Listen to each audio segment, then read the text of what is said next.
The more I watch these isekais as they develop throughout the years, the more I realize sometimes the creators or myself think, does this really need to be an isekai? Does it really need to be an isekai? Of all things. I feel like people create these stories to become isekais not because their editors tell them to as well, but they believe this is the quickest way to grab people's attention. Even though you only know them being isekai only for a little second, and then their remainder of their lives has nothing to do with them being an isekai. The point of an isekai is that you go to another world. Well, the old way was go to another world and find a way back while having some character development. Then it was going to another world and choosing where you want to stay or go. And most times they stay, they build a life there, and they have it made. They get their harem or they find their lover or whatever. But now it's to the point where you don't really know anything about their past life. You just know that they are somebody in their past life, and then here they are. And everything else is just irrelevant to their past life. So you don't know nothing really about them and who they are. They're just another copy and paste character. And this is what I call the isekai slop. But every now and then you get the same situation, but it's not slop. Where you find a character who is isekai, but you know nothing about them from their past, but you start to know them who they are now. Which kind of defeats the purpose of an isekai. And the anime I'm talking about today is Dad is a hero, Mom is a spirit, and I'm a reincarnator. And that is it. The main story is about a little girl named Ellen, who was originally in her past life a pharmacist.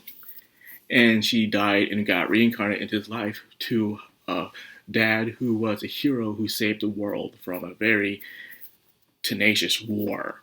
And he partnered up with the spirit queen, Origin. And at the end of the war, after defeating the evil, the dad was on the verge of death. And then Origin fell in love with the dad and took him in. She was able to keep him inside a spirit world. Just like in The Magician's Bride, where they were told if you stay in the spirit world for too long, you will become a part of it. And when you go back, things will be completely different. Well, the same thing happened here, where the dad stayed inside of the spirit world and he became a half spirit. So his hair color changed, and he ages. Probably he doesn't age at all anymore, or he ages extremely slowly. But either way, he is now part of the spirit world. They fell in love, got married, and even had a child. And that child's name was Ellen. Ellen is a little spirit girl who was once someone from Japan, a pharmacist. And that is all you need to know. That's all you need to know. She spent her life spoiled and also happy inside of the spirit world until her father took her out to see his old town where he grew up in. They were in disguise until someone recognized them, and then they were caught. Not badly, but caught on to that he is still alive. Because in that world, the human world, the hero is said to be dead. But he didn't die, in a way. He just was living somewhere else and made a family. Turns out he allowed his little brother to take over the family business, but he hadn't been doing a very good job. So Alan has convinced the father to come back and to help out his family and rebuild what he left behind. In a way, Ellen is right in this situation. She's trying to convince her dad to not run away from his problems despite how much of a happy life he is. The world thought he was dead and things moved on. But if he didn't came back, the way the little brother was handling the business was not good. He himself was an incompetent person, is that he just had too much on his plate and needed some help. So that's where the hero and the little daughter comes in to play. They're pretty much cleaning up their kingdom. Even though they're not royalty themselves, they're just high-ranking nobles. However, partial of the problems are happening in a way because of the kingdom itself as the rulers, the older prince, and as well as some pesky nobles who are doing some shady stuff or behind the scenes. Now, this world isn't truly deep when it comes to human world about is world building, but it does have some interesting world building when it comes to the spirit world. I think that's where the author truly wants to focus on. And I do, in a way, like it. It feels like they're being more involved with what they're supposed to be. For instance, if you didn't know, Ori, the mother, is not allowed to stay inside the human world for too long, or else her power would spread and cause some serious damages to reality. So she can only be there for temporary, and she has to teleport back up and watch them from above, or wherever the spirit world is. Well, anyways, Ellen, in a way, wants to help out the family. And it has that thing where a lot of shows do, where it's a daddy-daughter episode, where everyone fawns over the little girl every single time. Like, she's so adorable, she's so cute, and everyone fawns over her. And I love how it has repercussions of fawning over someone, playing favorites. There are other characters who also get involved around her age or younger. Say you have a cousin. Yeah, it turns out the younger brother of the hero has a family, but he neglects them because he sucks. The little brother sucks. Not as in because he's a bad person, but because, in my opinion, he's kind of incompetent when it comes to certain things. But then again, the little brother was never really trained on the role of being the head of the noble family. It was the hero, but he died, and then it was taking the place of the little brother, and he didn't really fit the role completely. Originally, he was supposed to be captain of the Knights Guard, which he was, but he had to retire early to become this businessman noble, which I guess he never really wanted to be.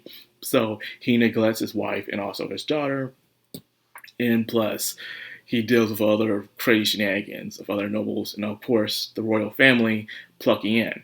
The royal family themselves wants to have curiosity when they hear about the hero returning, and he isn't the same as he used to be. He is primarily interested in the hero because he married the Spirit Queen, Origin, and they have a daughter. Now, he wants their daughter to marry their oldest son, a prince who isn't as scummy as their father, but Ellen is afraid of because something happened long ago in the past where the royalties did something to the spirits that claim unforgivable, to the point all the spirits fear the royal family. So you can just have be the nicest person ever inside the royal family. You go near a spirit, they'll see this form of darkness and the depravity around them that'll put them in this cold sweat fear. It makes them want to stay away from them.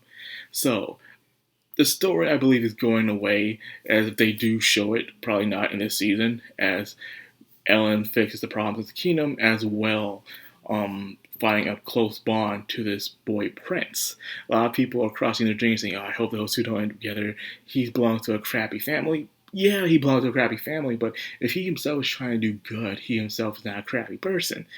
Give him a chance, is all I'm saying. But anyways, I enjoy this. I remember reading it a while back, and the chapters are still going on, so who knows if they will plan on to continue this over. This is made by Billy, and Billy also did Orion Sun, so if they did Orion Sun, they love to complete their work. So fingers crossed that they complete this series. Anything that Billy does, most of the times they see it through. It's like, okay, we got this show. Is the light novel finished? Is the manga finished? Well, yes, good. So we're going to continue it to the very end. So I am hoping that they do it for this one too, because it'll be a nice story. It'll be nice to sit down, watch an anime, and have it be completed. How to be finished. Not just, okay, it gets 1 or 2 seasons, that's it, go read the books or something, but it's hard to find the books. It will be nice, every now and then, to have an anime where it has an ending. Alright, Aaron-san had an ending. It had 2 seasons and it ended. You know, it had them meeting, it had them falling in love, it had them having experiences, being together, and then had a cool, nice epilogue. It was nice. It was an entire episode dedicated to an epilogue of the future. I'm just tired, man. After over 20 years of watching anime, you kind of want there to be an ending to some of these things. And hopefully we will get that with this. This is being done by Billy. And Bilibili's experience, if you don't know what Bilibili is, it's a Chinese company that's mostly known for streaming, but now they're sticking their hands into anime, helping that out. So you can see China is trying to get their hands into anime, which is funny. They've been doing this for years, but they haven't done a very good job. Whether they do very short shorts or picture shows, I kid you not, and other things. But it seems like they're trying to get the reins of it. Like, okay, we can't be that cheap. We have to bring the people in if they want to watch our stuff and buy our product. So that's what's happening right now. So this is mainly for, kids or people who've been watching anime for a long time who watch something outside of the norm. It's not all that, but it piques your interest every now and then. It's something to sit down and watch for yourself. And it's safe for the kids. Nothing bad, no cussing, no profanity, no extreme violence, no fan service. It's a rated, I guess I'll give it a rated PG anime. Because it talks about some things kids probably won't understand, but at the same time, it's still safe for them to watch on their own. You just gotta smart your kids up a while, but that's it. If they want to know about royal politics and stuff and medicine, but other than that, it's a very good anime. I enjoyed it, and I hope it gets a season 2 because I'm enjoying it so far for what it is. So anyways, I hope you guys give this anime a try. And if you did watch it, let me know in the comments below. So that's all I got in this video. I hope you like it. If you did, like, comment, subscribe, and of course, hit that bell icon. This has been Madcrownxox on anime. Signing out.